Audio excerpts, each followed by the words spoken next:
Guys খালি প্লেটলি বসে আছে। আমি এই যে মাছ এবং মাংস সিদ্ধ করছি আর এই প্লেটলি বই আছে।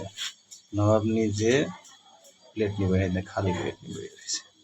কখন আমি সিদ্ধ করে দিমু বই আছে।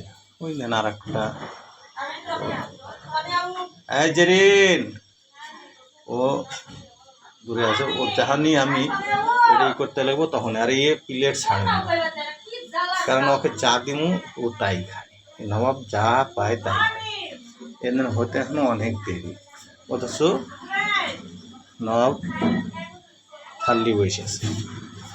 ওকে থালে না দেওয়া পর্যন্ত এখান থেকে আর লড়বে না। নবাব যাও, পরে একটু দেরি হবে যাও যাও যাও।